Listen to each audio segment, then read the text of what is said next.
Che cosa è stato fatto in materia di efficienza energetica per implementare la strategia sull'Unione dell'Energia?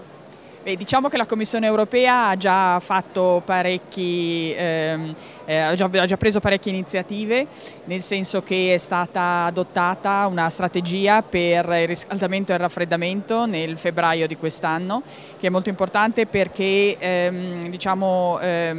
dà un quadro di un settore nel quale fino ad adesso poco era stato fatto e che è molto importante perché rappresenta circa il 50% di tutti i consumi di energia nell'Unione Europea. Quindi è essenziale che questo settore partecipi agli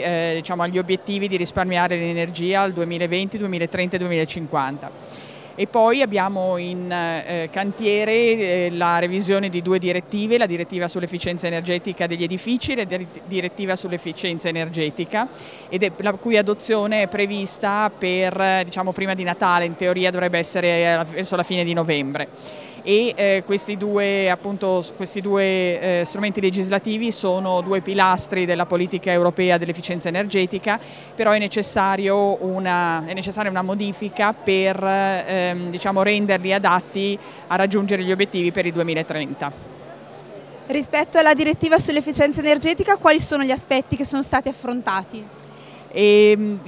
Sono quelli che riguardano in misura principale gli obiettivi che sono contenuti negli articoli 1 e 3, perché l'obiettivo che è attualmente presente nella direttiva è il 2020, adesso bisogna appunto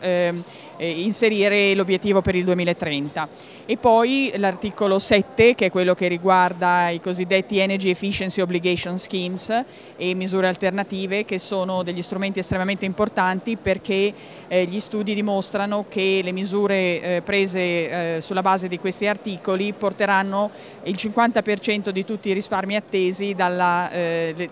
direttiva sull'efficienza energetica, quindi chiaramente si tratta di una norma molto importante e la ragione per cui viene rivista è perché al suo interno esiste una cosiddetta sunset clause,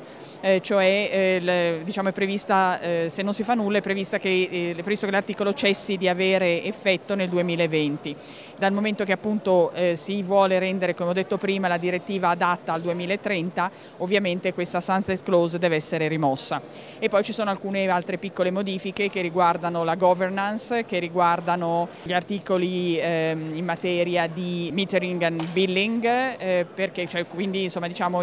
la fatturazione, perché dato che ci sarà una proposta anche in materia di mercato interno, queste norme devono essere coordinate con questa nuova proposta.